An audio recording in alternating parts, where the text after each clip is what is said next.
হরে কৃষ্ণ বন্ধুরা, রাধে রাধে। তোমরা সবাই কেমন আছো? আশা করছি সবাই অনেক ভালো আছো, আর আমিও খুব খুব ভালো আছি। তো এই যে দেখো, আজকে যে ব্লগটা তোমরা দেখছো এটি হলো নন্দ উৎসবের দিন। তো এই যে দেখো, আমি সোনাই, পিছনে মা আছে, প্রীতি আছে। তো আমরা সবাই মিলে এখন বেরিয়ে পড়লাম, যাব আমতলা ইস্কন মন্দিরে। এই যে দেখো আমাদের আমতলা ইস্কন মন্দির। আজকে আমি তোমাদের এই ব্লগে বলবো যে এই আমতলা ইস্কন মন্দিরটি কোথায় এবং কিভাবে আসবে। তো চলো বন্ধুরা, আজকের ভিডিওটা স্কিপ না করে পুরোটা দেখতে থাকো। স্কিপ করে গেলে কিন্তু তোমরা মিস করে যাবে। তো চলো, একদম স্কিপ করা যাবে না, অবশ্যই ভিডিওটা প্রথম থেকে শেষ অবধি দেখতে থাকো।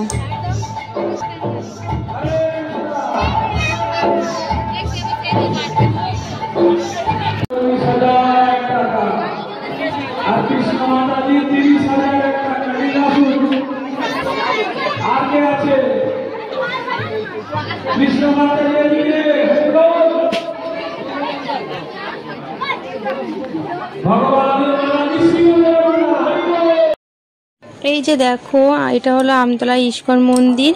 আর এই যে দেখো, তোমার দাদাভাইও এসেছে অফিস থেকে, টানা এখানে চলে এসেছে। আর ওর হাতে দেখো এই যে কুপন। তো এখানে ভোগ প্রসাদ গ্রহণ করতে হলে অবশ্যই কিন্তু কুপন সংগ্রহ করতে হবে। আর এই যে দেখো, আমরা তখন গিয়েছিলাম প্রায় 2টোর মতো। আর এই যে দেখো, এখন প্রসাদ নিয়ে যাচ্ছে, এবার প্রসাদ দেবে। তো সোনা এখানে দাঁড়িয়ে আছে, ওকে বললাম একটু বস, তো দাঁড়িয়ে আছে। তো চলো বন্ধুরা, তোমার সঙ্গে যে কথাটা আমি শেয়ার করব বলে। তো তোমরা এই আমতলা ইস্কন মন্দিরে কিভাবে আসবে? তো আমাকে এক প্রভুজি কমেন্ট করেছিল যে মাতাজি, আমতলায় কোথায় ইস্কন মন্দির অবস্থিত, ঠিকানাটা অনুগ্রহ করে জানাবেন। তো বলছি, প্রভুজি এরকম অনেকেই প্রশ্ন করেছে, তাই ভিডিওর মাধ্যমে জানানোর চেষ্টা করছি আজ। যদি কেউ কলকাতা থেকে আসো তাহলে ডায়মন্ড হারবার গ্রামে যে কোনো বাস ধরে আমতলা স্টপেজ নেমে সামান্য 1-2 মিনিট পায়ে হেঁটে সানিক পার্ক চলে যাবে। এখানে ইস্কন মন্দিরটি রয়েছে। এটা পান্না মার্বেল দোকানের সন্নিকটে। যারা ডায়মন্ড হারবার থেকে আসবে তারা কলকাতা গামী বাস ধরে আমতলা স্টপেজে নেমে সেমভাবেই চলে আসবে। এই মন্দিরে প্রতিদিন মঙ্গল আরতি, ভোগ আরতি, ভগবানের নাম সংকীর্তন হয়। এখানে দুপুরে মহাপ্রসাদ দেওয়া হয়, তবে মহাপ্রসাদ খেতে গেলে অবশ্যই কিন্তু কুপন সংগ্রহ করতে হবে। এছাড়া প্রত্যেক একাদশীতে বড় করে অনুষ্ঠান হয়। আপনারা সবাই আসবেন, খুবই ভালো লাগবে। এই এক শান্তির জায়গা। তো আমরাও যাব করে তা আজকে চলেই এলাম পুরো ফ্যামিলি সমেত। আর এই যে দেখো, এসে দেখলাম এখানে কেক কাটিং হবে, কৃষ্ণের যেহেতু নন্দ উৎসব, তো নন্দ উৎসবে উপলক্ষে কেক কাটিং হবে। তো এখনও কেক কাটিং হয়নি, তো আমি ঠিক ঠিক সময় মতোই চলে গেছি। দেখে খুবই ভালো লাগলো। এই যে দেখো, আমরা সবাই বসে ওয়েট করছি যে কেক কাটিং কখন হবে, তারপরে প্রসাদ বিতরণ হবে। তো এখানে গিয়ে অনেক কিছুই জানলাম, অনেক কিছুই দেখলাম। তো এখানে দান টাকা দান, কে কত টাকা দান করবে মন্দিরে, তো সেই সব দেখছিলাম। তো অনেকেই অনেক টাকা দিয়েছে, কেউ 5, 10, 20, 25, 30, এমনকি 40,000 টাকা পর্যন্ত মন্দিরে দান করেছে। তো তারপর দেখো, এদিকে মহাপ্রসাদ বিতরণ হচ্ছিল।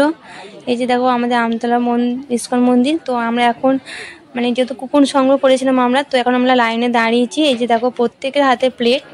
তো এখানে প্রত্যেকেই প্লেটে করেই প্রসাদ দিচ্ছে প্রত্যেককেই। তো এই যে দেখো, আমরাও লাইনে দাঁড়িয়ে আছি পরপর।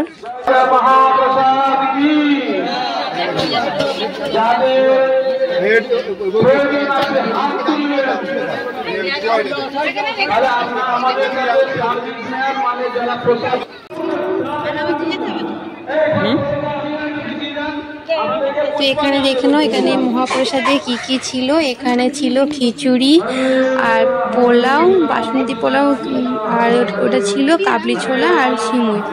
তো এই যে দেখো, প্লেটটা প্রচুর গরম ছিল, সব কিছু গরম ছিল। তো মেয়েরা হাতে করে নিয়ে খেতে পারছিল না। তো ওদের রাস্তার একধারে কিছু ইট, এক লাইনে ইট ছিল। তো ওদের সেই ইটগুলো বিছিয়ে তার উপর ওদের দিয়েছিলাম। তো আমরা যেহেতু এবার আমি যেহেতু ওখানে প্রথম প্রসাদ খেতে গেলাম, তো আমি অতটা জানি না যে ওখানে ভিতরে বসেও খাওয়ায়। তো এখানে দেখলাম প্রসাদ বিতরণ করছে, লাইন দিয়েছে, তো আমিও সেই জন্য লাইন দিয়ে ওখানে খেলাম। কিন্তু তারপর যখন খেয়ে আবার যখন ভিতরে আসি তখন দেখি মানে ভিতরেই বসিয়ে ভালো করে মানে বসিয়ে খাওয়াচ্ছে। তো আমি যেহেতু জানি না নতুন, সেই জন্য মানে ওইভাবেই খেতে হয়েছে। তো যাই হোক, চলো বন্ধুরা, জানা হয়ে গেল, তোমাদেরও জানা হয়ে গেল।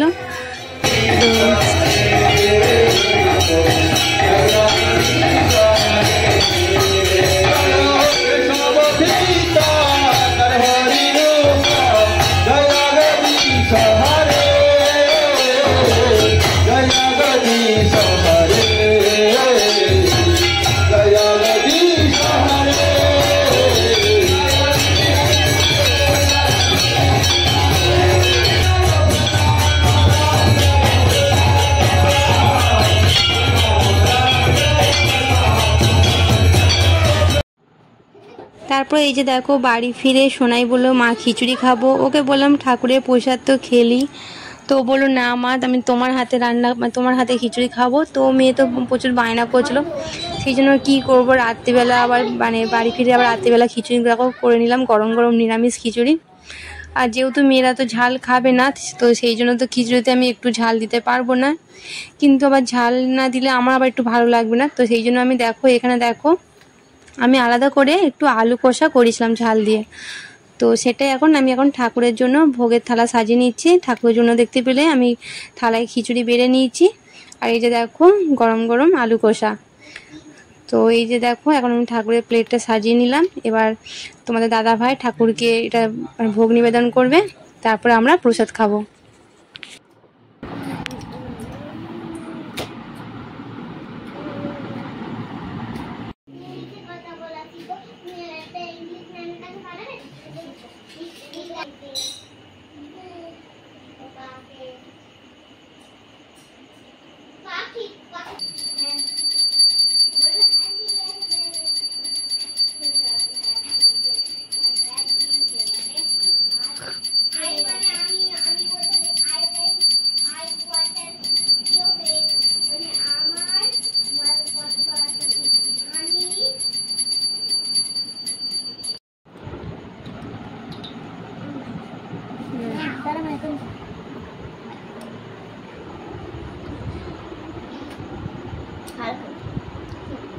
খেয়ে নাও, রাত হয়ে যাচ্ছে, খেয়ে নাও।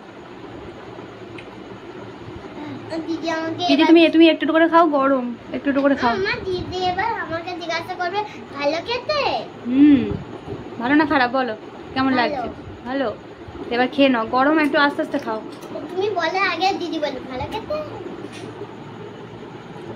দিদি কেমন ভালো খেতে বলে, যদি ভালো লাগে ওই জন্য।